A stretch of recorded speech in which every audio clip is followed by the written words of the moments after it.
What's up, everybody? I'm back with another video game review, and this is another NES game, Air Fortress.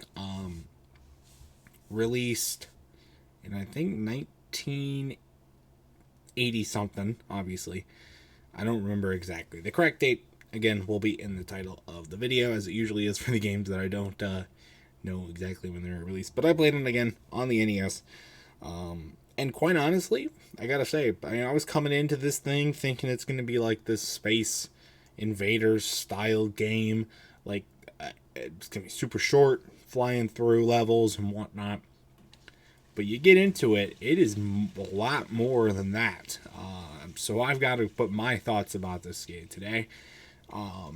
Another disclaimer, like I said, for Legend of Zelda and what was it, my last game? Rygar was the last game that I reviewed. I did not get a chance to finish the game. I did play it a good amount though, and also again consulted other game footage so that I tried to include as many aspects about the game as possible in my notes for this review. So, my official score for this, it'll be unofficial, the score for this game review. Just know that going in. First off, I gotta say about this music, I once again like Rygar. I liked it. It's really good. Again, very basic stuff for the days of the NES, but you really can't expect much more out of it. It was still enjoyable, nice to watch, and give me a fucking headache, so that was good. I also liked the background story thing at the beginning. It reminded me of Legend of Zelda with that, so that was pretty cool. And it gives a nice little bit of story establishment. This game doesn't need a lot of story establishment. It's kind of self-explanatory what you need to do. But it is nice to have it there. It shows that they put a little bit of effort into the game more than just making it functional. They show they enjoyed it a little bit, you know. The graphics for this game are not really anything impressive. They're a little touchy, but they're also very simple. More of a 2D style of a game. And the color, I mean, it's space themed. And there was definitely some choices of the designs of some of the stuff that makes it weird. Like, what are the spinning square things that you take like 100 hits to kill? What are those? And what are the... And then also when the spaceship... When the spaceship is flying, it looks like... It looks so weird. It looks like an astronaut version of the Sphinx, like that you see in Egypt, the pyramid thing with the guy who's like hunched up, like his nose got cut off by probably Vladimir Putin or somebody. I don't know. But you know, it's like that. That's what basically the spaceship looks like. I did get that the astronaut, like you could see the astronaut part of the ship, and it's just a weird design for sure. And I didn't really make a lot of sense to me, but oh well. The game with the flying, still the ship flying thing going through the levels is what I expected this game to really all be about. And it turns out it's a lot more than that. Like I said at the beginning of the video, you do the space flying thing and then you land. And I gotta say, the space flying thing, before we go into the other part of the game, the space flying thing is fine. It controls fine. It is a little annoying that you really can't touch anything. And then they defy that when you land anyways, you touch the bottom, and it just seems a little... Because there's no indication that says you can't touch this stuff, and so it's just kind of out of the blue. There's no live indicator either, except for the very beginning of the level, or like when you restart a level. But you can easily forget. You might not feel like to check or whatnot. It would have been nice to have a little bit more of a live indicator there. But otherwise, I mean, they get pretty chaotic pretty quickly. And they, you know, can be a pain in the ass. But they're not super long. Ammo is not hard to come by at all. But it does get harder to get. Just a little bit throwing out there. It reminded me of Flappy Bird. I don't remember if I said this. The flying part reminds me of Flappy Bird. I don't know why. It just kind of did. It gave me that same vibe. And another thing about the ammo, I don't know why it just doesn't show like how many you've got to the T. It goes down to like increments of like 50, I think it is, or 10 or something like that. Why? It doesn't give you an accurate showing of how much ammo you have left. It's just a weird show. It feels like it would be harder to make it go down in increments of like 10 or 50 than to just do one at a time. It just seems like they made it harder on themselves for absolutely no reason whatsoever. And then it's also a very short game. There's only 8 levels in total. The levels themselves aren't extremely long, though some of them do get very complicated at the end with a lot of backtracking and maze and puzzle working, trial and error and stuff like that. So it can be a long, especially with the deaths and the difficulty near the end of the game too.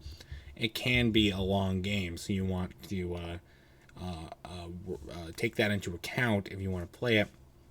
And what I forgot to mention about this game, as well as Rygar, is the save function is not as simple as Legend of Zelda. Again, that was a new concept at the time. There's a password that you have to use to save your game, so you're probably just better off of playing it in one sitting. So know that you might want to just do it. It would take you a while, but you could do it in a day, easy. There's no incentive to kill anything in the game, like shoot down any planes, shoot down any ships, even shoot people or enemies in the mini part of the level. There's no incentive to do that, other than just getting them out of your way. That you don't get points, you don't get like rewards. Okay, some of them you do get like bullets and bombs and whatnot, but those are very rare. They come up a lot later in the game too. But you might not know that unless you've seen a review of this game or know a lot about the game. So you might skip those parts.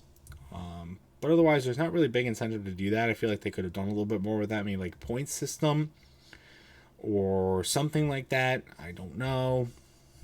Again, simple, old game. Kind of got to expect that. Then you get to the inside parts of the level, and those play a lot like a Mario level too, a little more extensive, especially with the pipes and the pipes are literally Mario. You literally copied Mario with that. What the fuck? But I thought that was fine for the most part. Again, like with the flying stuff, it does get shitty at the end of the level, or not the end of the level, end of the game. Some things I'd like to touch on about the inner parts. Like I said, it's going to be amazing. You're going to have to work through it, maybe get back to your ship. Why are you defeating? Why is the power source for each like airship the Eye of Sauron? I played. I don't even remember what the game is called now. I played Shadow of War. I played Shadow of War. I know about the Eye of Sauron. You cannot deceive me, Air Fortress. You stole this from whoever made Shadow War, the Middle Earth people, wherever they may reside, probably in like Montana or something. But you stole the Eye of Sauron from them, and I will never, ever forgive you.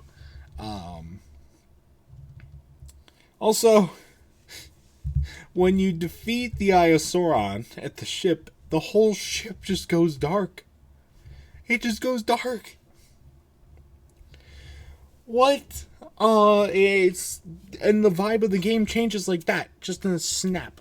And so, it like legitimately got kind of creepy at the end of there, because like it goes dark. You get a whole new music line, and there's just like the rest of the game it's like very soft music, but creepy at that. Everything else just drops dead, drops silent. Oh my, and don't let the ship blow up. Don't remember that. There's no countdown or timer or nothing, but don't make sure that ship blow up.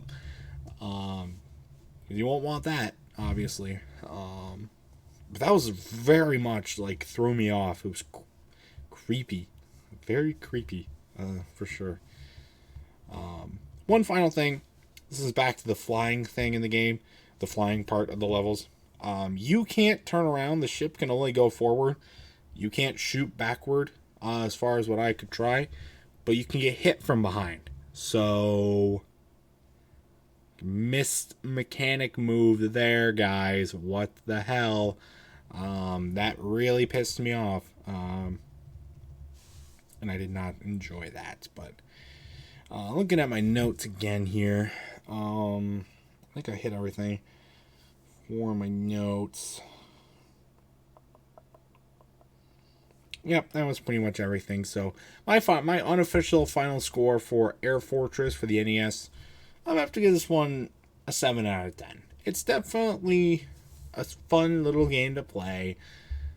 You know, some maybe cheaper cookie cutter stuff that they took from other games. Maybe a little bit stupidly too hard of combat at the end of the game. And some really just weird elements that they threw in.